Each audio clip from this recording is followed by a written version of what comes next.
नमो Narayan friends. आज के हमारे जो श्रावण मास जो हमारा चल रहा है, पूरे श्रावण माह तक हम भगवान शिव की पूजा आराधना करते हैं।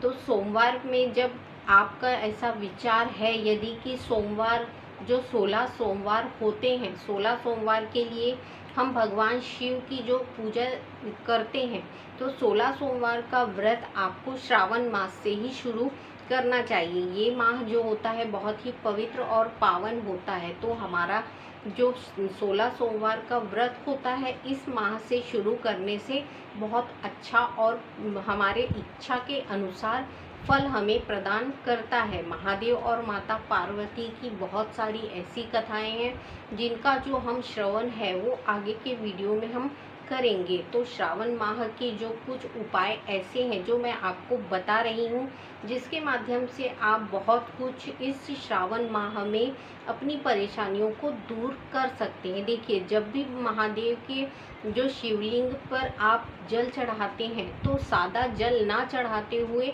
उसमें कच्चा दूध और शहद मिलाकर ही आप भगवान शिव की पिंडी को स्नान कराइए। जब भगवान शिव की पिंडी को आप स्नान कराते हैं, यानी भगवान शिव की पिंडी पर जब हम जल चढ़ाते हैं, तो आपको मंत्र बोलना चाहिए। किस प्रकार से? सादा जल आपको चढ़ाना नहीं है, दूध और शहद के साथ उनको जब जल अर्पण कर रहे हैं, तो ओम नमः शिवाय। अब महादेव का जो ओम नमः शिवाय का जो मंत्र है, ये पुरुषों के लिए है, ये पुरुष बोल सकते हैं, यानी पुरुष व्यक्ति जो हैं वो ओम नमः शिवाय बोल सकते हैं।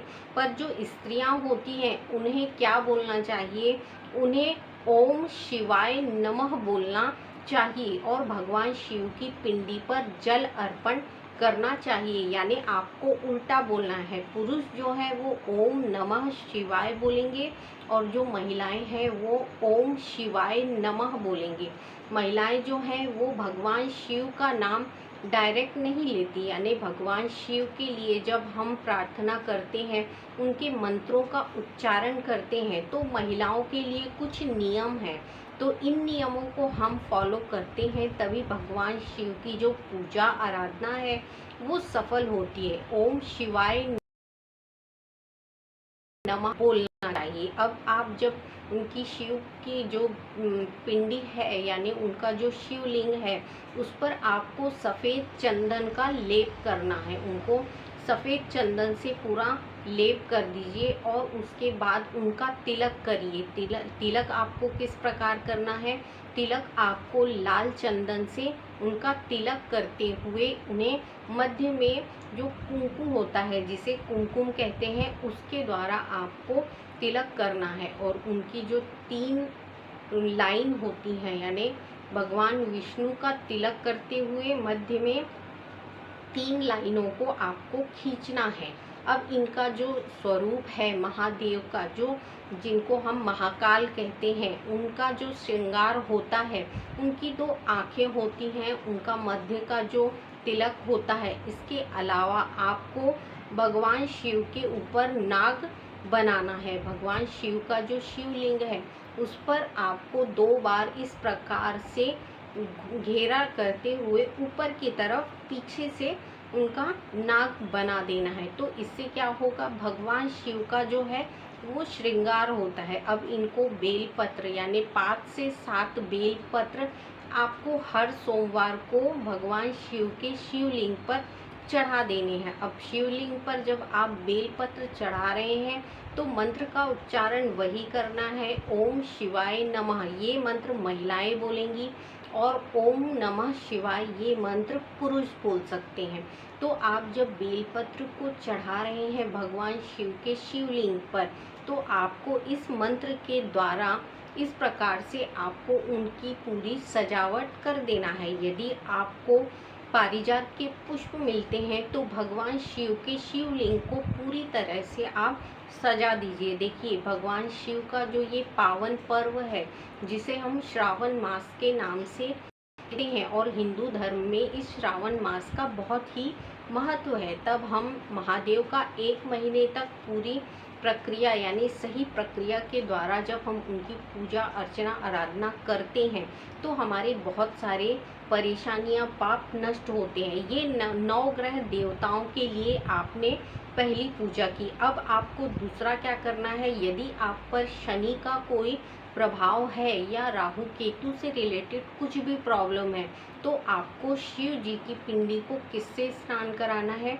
आपको शिव जी की शिवलिंग को दही से स्नान कराना है। दही में थोड़ा कच्चा दूध मिक्स करिए और उससे भगवान शिव की पिंडी जो है, भगवान शिव का जो शिवलिंग है उसको पूरा लेप करना है। आपको पूरी पिंडी को आपको लेप करना है। उसके उपरांत आपको जल, एक लोटे जल में गुलाब जल जो होता है, गुलाब जल की कुछ बूंदें डालते हुए भगवान शिव की पिंडी को स्नान कराना है। भगवान शिव के शिवलिंग को स्नान करा देना है। उसके उपरांत आपको चंदन से तिलक करते हुए भगवान शिव का जो है श्रृंगार करना है। भगवान शिव का जो तिलक है उसको लगाते हुए भगवान शिव के ऊपर आप बेलपत्र चढ़ा सकते हैं। अब यदि शनि का दोष है, राहु केतु की कोई परेशानी आपकी राशि में है तो आपको 101 बेलपत्र भगवान शिव के ऊपर चढ़ाने चाहिए। 101 बेलपत्र चढ़ाते हुए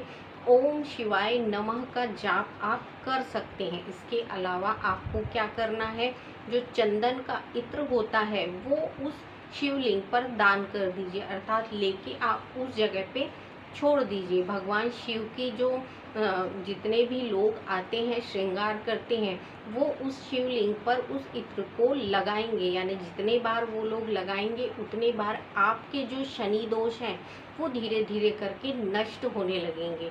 तो आप जो श्रावण मास में भगवान शिव की पूजा आराधना करेंगे, इस प्रकार से करेंगे तो देखिए आपके जितने भी ग्रह कलेश हैं, पैसों से रिलेटेड परेशानियां हैं, आर्थिक तंगियां हैं, ये धीरे धीरे करके खत्म होने लगती हैं। देखिए हमारी पूजा के कुछ विधि विधान होते हैं जिन्हें हम मानते हैं तो ये फलित होते हैं, और यदि हम नहीं मानते तो ये हमें अपने मन मुताबिक, यानी जो हमें चाहिए उसके मन मुताबिक ये हमें फलित नहीं करते। तो कुछ नियमों के साथ यदि हम भगवान शिव की पूजा भक्ति भाव और आराधना करते हैं तो हमें ये अपने अनुसार फल देना शुरू करते हैं। आप चाहें तो पूरे श्रावण मास भर अपने घर में श्रीमद् भागवत गीता का अध्ययन कीजिए, यानी सुबह आप आधा घंटे कम से कम अपने भागवत के जो 1 से 2 अध्याय हैं उन्हें पढ़िए, फिर शाम को जो 1 से 2 अध्याय हैं उन्हें पढ़िए। इस प्रकार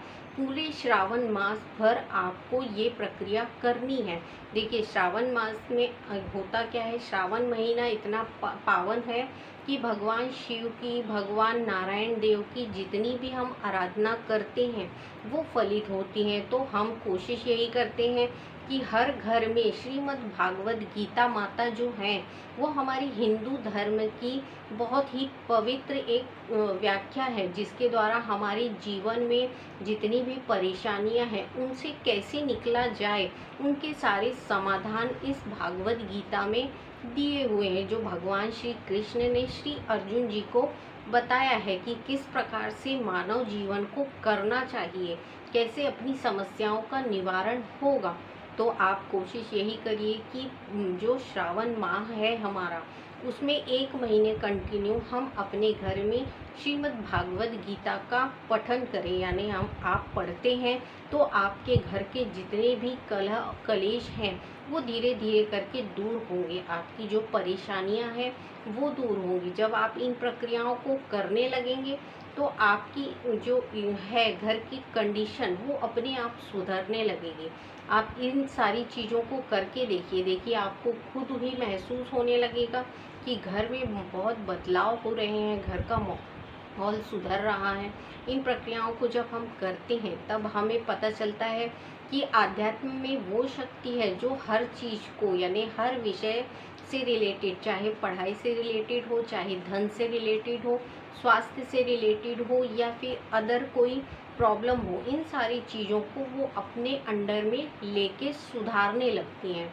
तो हमारे जीवन की जो कोशिश होती है वो यही है कि हम भी सुधरें, साथ में जो व्यक्ति परेशान हैं उन्हें भी सुधारने का हम प्रयत्न कर सकें। तो हमारा जो आज का विषय है वो यही है कि श्रावण मास में हम किस प्रकार भगवान शिव को प्रसन्न करें। तो आप अपने घर में भागवत गीता कथा का पठन करिए और इनके अध्यायों के माध्यम से ये समझिए कि जीवन को किस प्रकार समझाया है भगवान श्री कृष्ण ने। उनके बताए हुए मार्ग पर चलने का हम प्रयत्न करें, यही हमारी श्रद्धा और भक्ति है भगवानों के प्रति। नेक्स्ट वीडियो में हम फिर मिलेंगे, तब तक के लिए नमो नारायण।